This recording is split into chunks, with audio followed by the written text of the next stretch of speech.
आदाब ख्वातीन और हज़रात, आपकी खिदमत में आज की शेरी बैठक में मैं माँ और बाप पे अपनी दो नज़में लेके हाजिर हुआ हूँ। इस एपिसोड में मैं माँ पे नज़म आपको सुनाऊँगा। उम्मीद है आपको पसंद आएगी। अच्छा, मैंने जो है वो बड़े सो कॉल्ड शायरों को सुना है ये कहते हुए अपनी नज़मों या शायरी के बारे में कि ये माँ पे इससे ज़्यादा आउट क्लास नज़म हमने ना पढ़ी ना सुनी, तो ये एक मुबालगा राई होती है। बहरहाल मैं वही बात कहता हूँ, एक दफ़ा फिर मैं रिपीट करता हूँ। अपनी पिछली यूट्यूब व्लॉग्स में भी मैंने ये बात बारहा कही है कि हतमी फ़ैसला जो है कारी का होता है, जो शेर के मदा हैं दुनिया में कहीं भी हैं। तो मेरा ये ईमान है, मानना है कि शायरी को जो जेन्युइन मदा है, शायरी को जो समझते हैं, अप्रिशिएट करने का ज़र्फ़ रखते हैं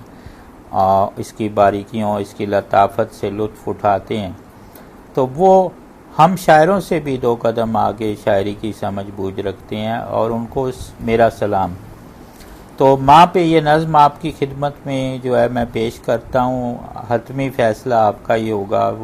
दूसरे भी शायरों ने बहुत सी नज़में माँ पे कही होंगी,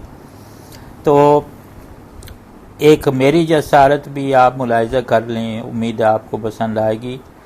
अर्ज़ किया है, माँ जैसी हस्ती को इस जहां में ना पाओगे तुम, माँ जैसी हस्ती को इस जहां में ना पाओगे तुम, हर एक मुसीबत से तुमको भी कैसे बचाती है माँ, है कितनी ही रातें आँखों में काट के अपनी मानो, बच्चों को ख्वाबों के भी नगर तलक लाती है माँ,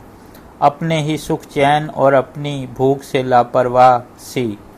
कैसे बच्चों को पेट भर कर खिलाती है माँ, माँ की दुआ रब के यहाँ भी ऐसी मुकद्दम है ठहरी,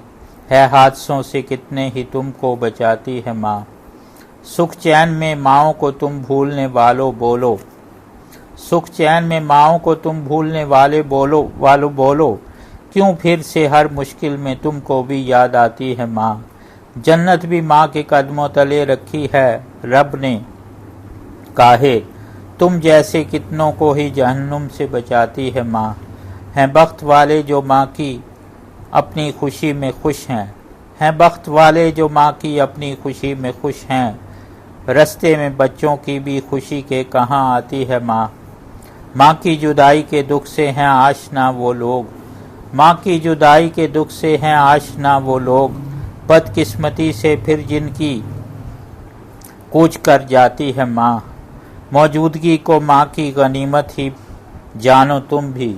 मौजूदगी को माँ की गनीमत ही जानो तुम भी, एक बार जो खो दोगे तो वापस कहाँ आती है माँ। शुक्रिया।